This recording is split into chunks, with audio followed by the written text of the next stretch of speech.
Megyn Kelly goes speechless as Tulsi Gabbard absolutely demolishes and deconstructs Kamala Harris and exposes her dirty secret. Guys, this is going to be a fun one. I think you're going to enjoy it. Tulsi Gabbard, I think, is quite an interesting figure, whether you like her or don't like her. She's unique, and you can't deny it. She has totally bucked the trend of the Democrat Party in many ways. I'm not even sure if she's still a member anymore. Maybe she's not, but she was very recently a Democrat congresswoman. And unlike just about everybody on the left, she's spoken out against men being in women's sports, the chemical castration of children, things of that nature. More so, by the way, than many Republicans even dare to. So, hey, hats off to her. That's quite an impressive feat, especially as somebody who was a longtime Democrat for years and years. So we appreciate that. So we're gonna get right into the clip, guys. It's gonna be a lot of fun, and I think you're gonna like it. But first, do me a huge favor, guys. Like our video, share it around, and if you are new, subscribe to the Resist the Mainstream YouTube channel so we can keep bringing you guys these great videos. We really appreciate it, and thank you so much. As always, I'm your host, Darian. Let's get into the video. Now, Senator Harris says she's proud of her record as a prosecutor and that she'll be a prosecutor president, but I'm deeply concerned about this record. There are too many examples to cite, but she put over 1,500 people in jail for marijuana violations and then laughed about it when she was asked if she ever smoked marijuana. She blocked evidence. She blocked evidence that would have freed an innocent man from death row until the courts forced her to do so. She kept people in prison beyond their sentences to use them as cheap labor for the state of California. And she fought to keep cash bail system in place that impacts poor people in the worst kind of way.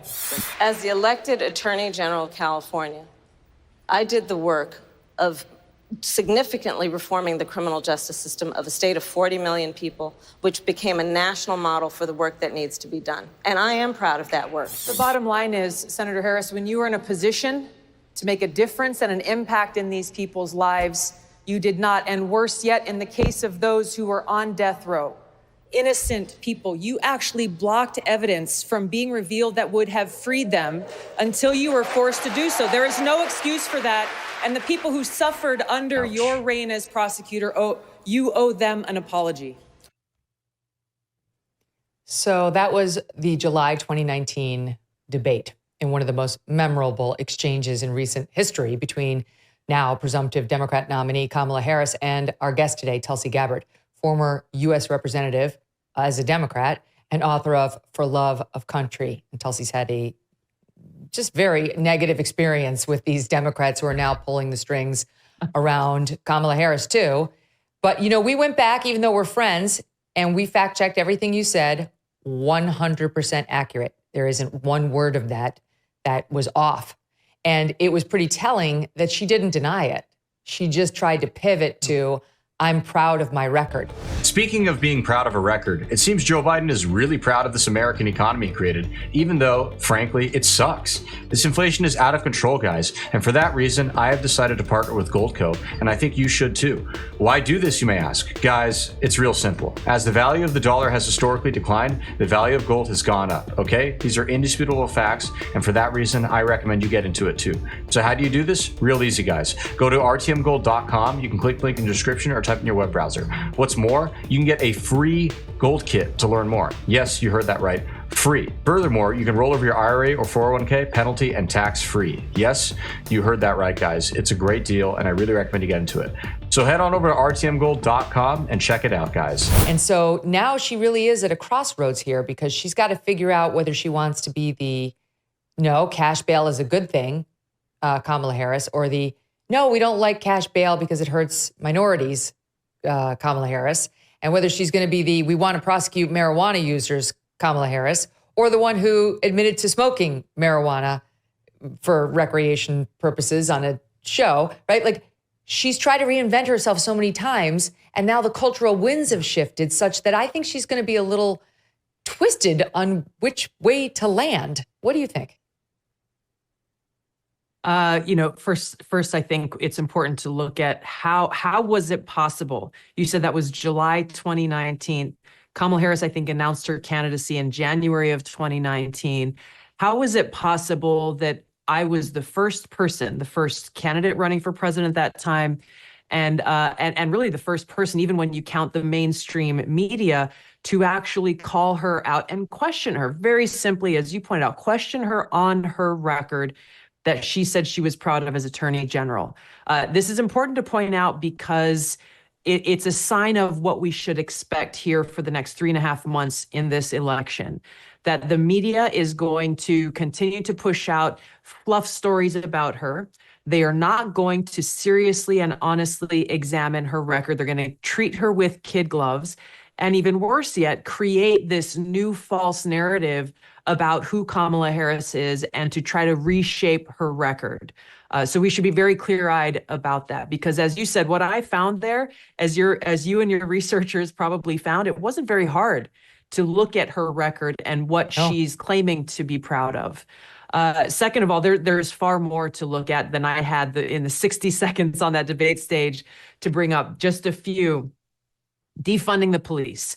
I have no doubt she will say with a straight face she did not support defunding the police, but the fact is that she did.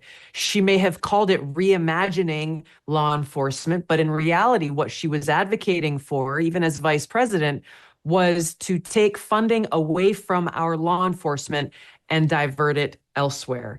And this has come, we've seen in cities that have actually implemented this policy and what a failure it has been and how it has made our communities in this country far less safe and increased crimes, violent crimes, and so forth, literally because they have defunded the police. You look back during her time as Attorney General, she promoted charging parents with a misdemeanor for truancy if their kids missed more than 10% of days in school.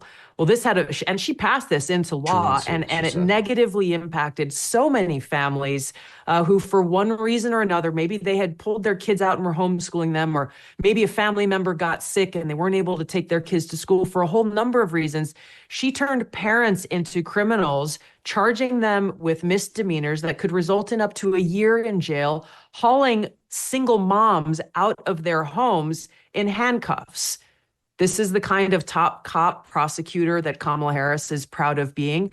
We look at her time as a member of the Judiciary Committee in the U.S. Senate, where she was dismissing Article 6 of the Constitution that says there shall be no religious test. When she questioned Boucher, who was nominated by President Trump to become a judge, accusing him of being unqualified to be a judge simply because of his Catholic faith, and he was a member of the Knights of Columbus, accusing him of being part of some nefarious group, and in fact, implementing a religious test in defiance of the Constitution. There are a lot of other examples that we can give, but again, this is why it's so important that we point out her actual record. And when you have someone who doesn't believe in the rule of law, as we've seen with the Biden-Harris administration's lawfare that's been taking place, politicizing our public institutions, the Department of Justice and Judiciary and law enforcement to go after their political opponents, foremost of which is Donald Trump, but also including peaceful pro-life protesters and others who dare to challenge their agenda and their position. She wants to be the top cop and the prosecutor president, as she has claimed. We should be very concerned about that because she doesn't respect the Constitution. She is not willing to uphold the oath that she took to support and defend the Constitution. And so the lawfare that we've seen under the Biden-Harris administration, we can only assume would only get worse as she seeks to exercise her muscle in that respect. It really just shows what a shape-shifting chameleon Kamala Harris really is. She went from Miss I'm so tough on crime, I'm going to lock you up over marijuana use, to being the most liberal member in the Senate, as she was described by one of these political organizations that ranks people based on political views. Going back to the weed thing, fun little story about that. Kamala Harris actually joked on the Charlemagne podcast about how she smoked weed in college listening to Tupac and Biggie. Just this one problem. She was obviously lying. How do I know this? Real simple, guys. Tupac got the start to his career about 4 years after Kamala Harris graduated college. So not quite sure how that whole smoking dope and listening to Tupac thing even makes any sense.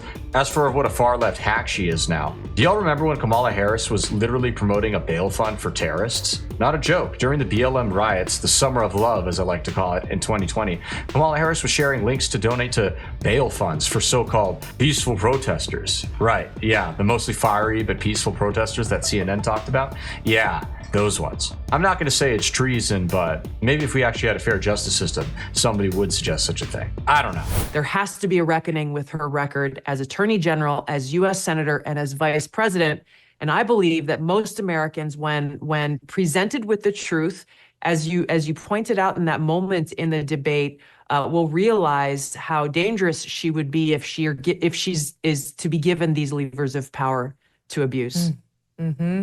I mean, this is in addition to wanting Medicare for all and to eliminate our private insurance plans, wanting to eliminate the filibuster so that she can pass the Green New Deal and take away airplanes and cars and cows. This is actually stuff she's on the record with, not to mention her abortion policies. But here she is back in June of 2020, wanting to appease a riled up Democratic base in the wake of the George Floyd situation, being pretty clear about how she felt about cops on the street. Look at this. It is outdated and is actually wrong and backward to think that more police officers will create more safety.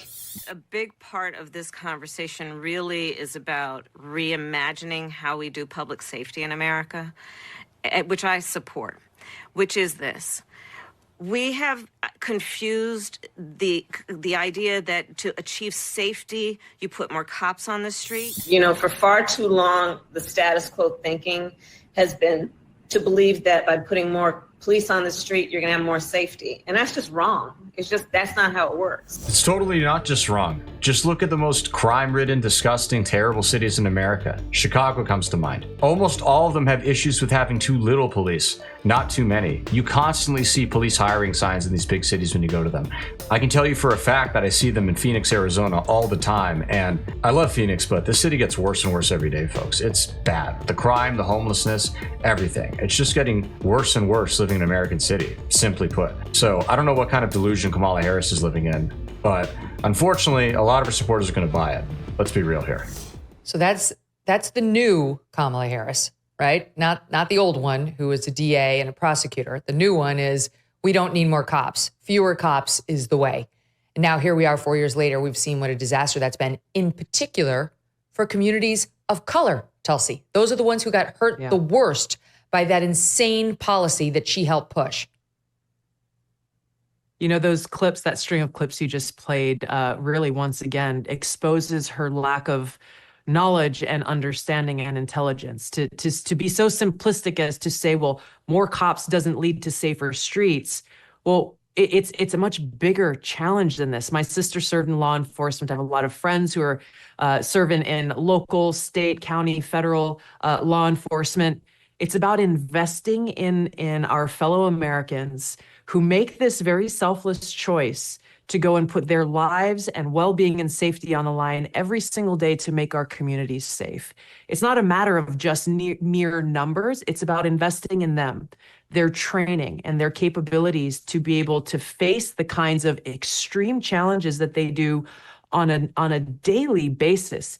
It's about making sure that we have systems in place to be able to support them as they deal with these very traumatic situations, and make it so that they are in a position to be most successful, building those relationships with our communities, investing in local police officers who are serving their local communities, and making it so that they and their families have that safety and security of knowing that they're cared for. It's taking this holistic approach to this challenge that we've been dealing with law enforcement and increasingly more dangerous streets, equipping them with what they need in order to accomplish the reason why so many people become law enforcement in the first place, which is to serve and to protect.